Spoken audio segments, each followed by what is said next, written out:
lorsque, dans ces conditions, un fait devrait se produire,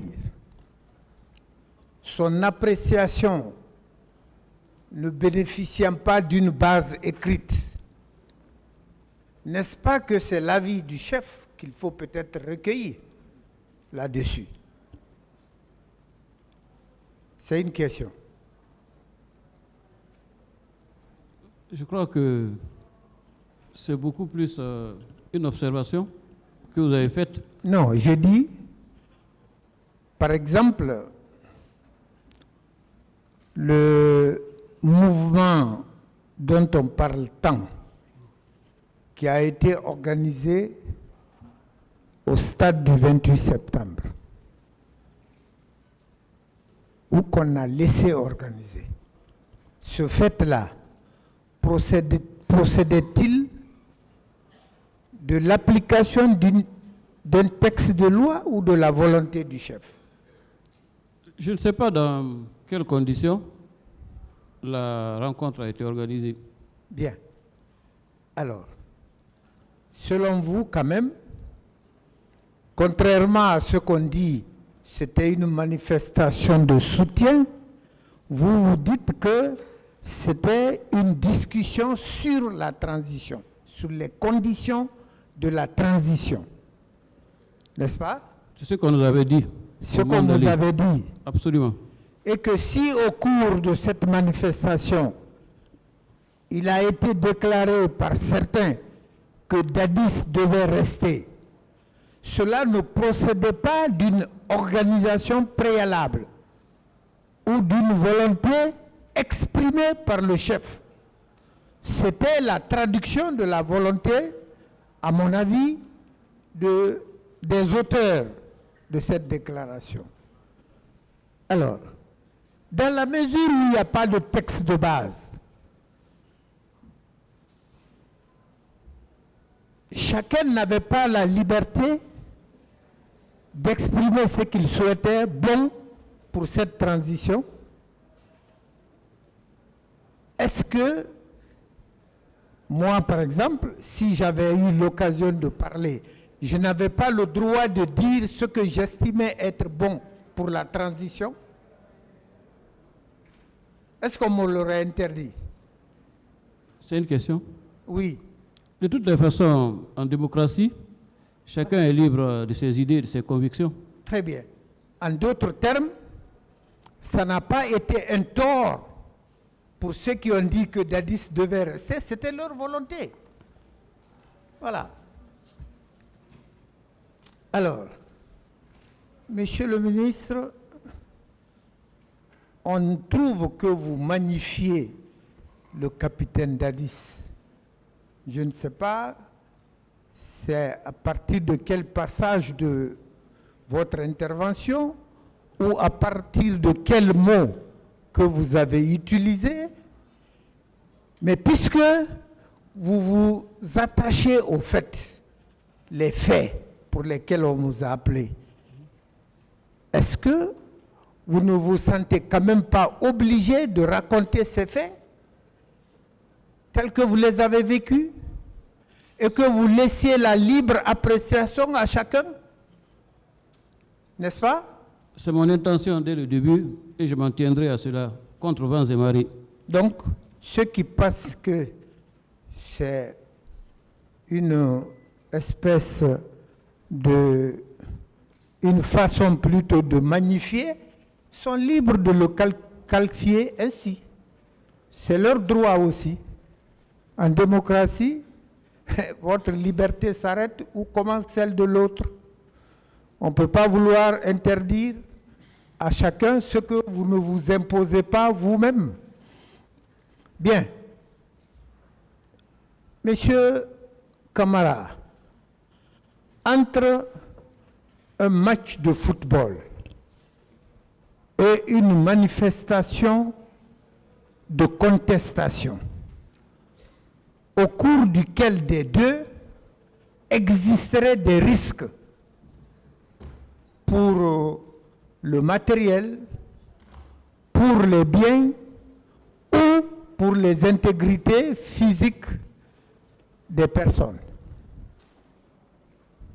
Vous me demandez un avis, Oui. et vous-même vous l'avez rappelé. Mhm. J'évite de donner un avis Oui.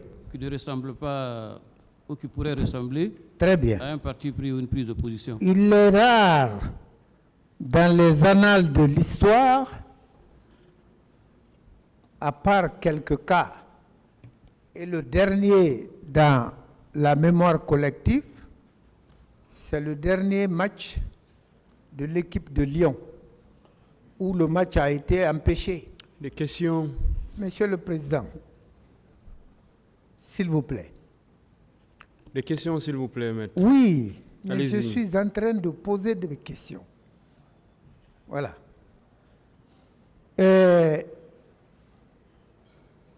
Un match de football, au-delà de l'émulation qu'il incarne, il recèle, est considéré comme un moment de réjouissance, de joie, alors qu'une manifestation, c'est la traduction d'un sentiment de colère, de désapprobation.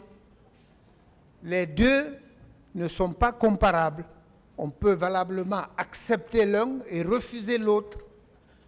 Monsieur Camara, est-ce que vous avez été un moment, pendant votre passage au gouvernement de M. Dadis, au courant qu'il était ou il serait candidat si les élections venaient à être organisées?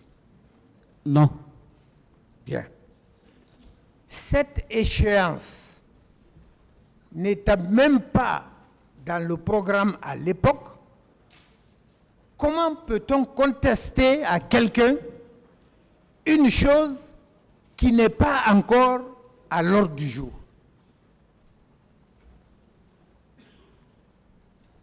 Alors, est-ce que vous étiez au courant que le président du CNDD ou quelques membres du CNDD étaient interdits de candidater lorsque les élections seraient organisées? Étiez-vous au courant? Non. Très bien.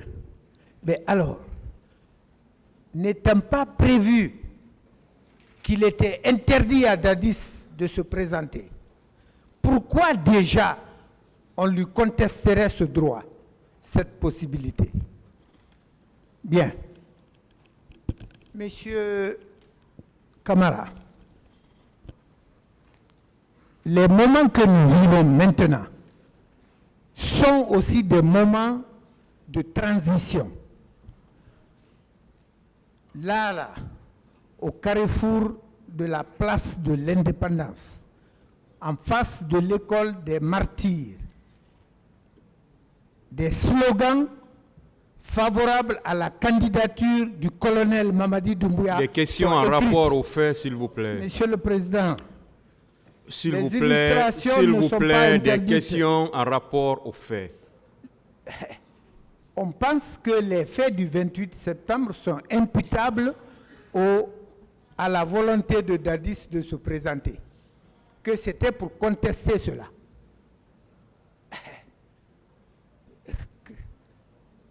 Cas pour cas, il voulait se présenter, on pousse aussi l'autre à se présenter. Monsieur le Président, Monsieur Camara, est-ce que vous aviez appris, comme moi, de la bouche du président de l'Assemblée nationale à l'époque, Elhadji Biro Diallo, que le capitaine Dadis était un messie? Je l'ai entendu, oui. Pardon? Je l'ai entendu dire, oui. Que c'était un messie. Mais alors, pourquoi la Guinée refuserait-elle un messie à sa tête? Bien.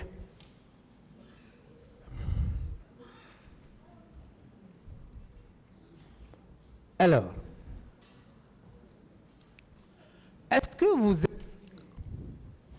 Bon, évidemment, c'est des récurrences parce que vous étiez présent quelquefois lorsque certaines choses se produisaient.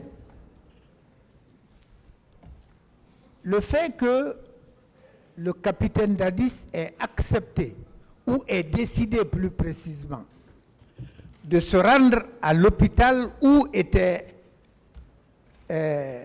admis les victimes des massacres du stade du 28 septembre.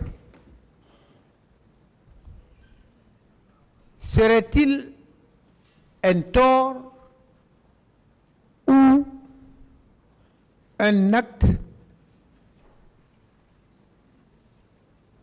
qu'on peut qualifier de positif? Juste un acte qu'on désapprouve ou qu'on approuve? J'expose les faits, je ne juge pas les actes. Très bien. Merci, Monsieur Camara. Merci, Monsieur le Président. Je termine en formulant le souhait à l'intention du tribunal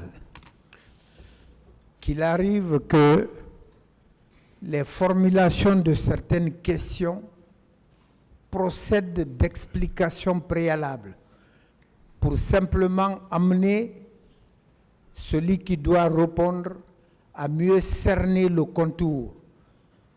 Ce n'est pas un plaisir de faire des développements qui n'auraient pas de relation avec les faits de la cause. Je vous remercie pour la large compréhension que vous ferez de cela. Je vous remercie, Monsieur le Président. Allez-y. Monsieur le ministre, je vous reviens et je vais encore vous retenir pour un temps. Parce que j'ai écouté des choses, il faut qu'on en parle. Mais je vais commencer par... J'avais fait allusion à un texte venant de Feu Jean-Marie Doré que je n'avais pas pu lire. Pour vous, je vais commencer par ça pour la gouverne du président. S'il vous plaît.